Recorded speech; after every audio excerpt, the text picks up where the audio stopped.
வணக்கம் மக்களே, எல்லோரும் எப்படி இருக்கீங்க? பாருங்கள், பசுமாடு வயக்காட்டில் மேயாமல் கடற்கரை வழியே மேயுது. இந்த கடற்கரை உள்ள பாசிப்பெல்லாம் சாப்பிடும் இந்த மாடு. இது மாதிரி நிறைய மாடுங்களை வந்து இருக்குங்க. ஒரு மாடு தான் ஃபஸ்ட்டு வந்திருக்கு. அப்புறம் கொஞ்சம் லேட்டாகும் பாருங்கள், எல்லா மாடும் இங்கே வந்துடும். இது வந்து அந்த மணல் நல்லா இருக்கா, அந்த மணலில் வந்து உட்காந்துட்டு சுவராசியாக உட்காந்துருக்கு. இங்கே பாருங்கள் மக்களே, நீ கடலுக்கு போய்ட்டு வலைக்கு போய்ட்டு வலை போட்டு வலை எடுத்துகிட்டு வந்தோம். இங்கே பாருங்கள் சங்கை பாருங்கள், இது நல்ல பெரிய சங்கு. இங்கே வந்து ரேட்டு போகாது. இதை பாலிஷ் பண்ணி விற்கிறாந்தா 2000 2500 போகும். இது வந்து நம்மள்ட்ட இங்கே வந்து வாங்குறவங்க வாடிக்கையாக வாங்குறவங்க வந்து 100 150 எடுப்பாங்க. இந்த சங்கு 50 ரூபாய்க்கு கேட்பாங்க. சங்கு சைஸை பற்றினா இவ்வளோ பெரிய சங்குன்னு பாருங்கள். இது வந்து இந்த சைடு இருந்தாண்டா இது வலமுடி சங்கு, இது வந்து இடமுடி சங்கு.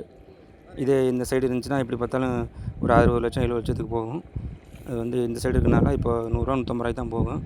எப்படி பார்த்துட்டு லைக் பண்ணுங்கள் மக்களே, கமெண்ட் பண்ணுங்கள் மக்களே.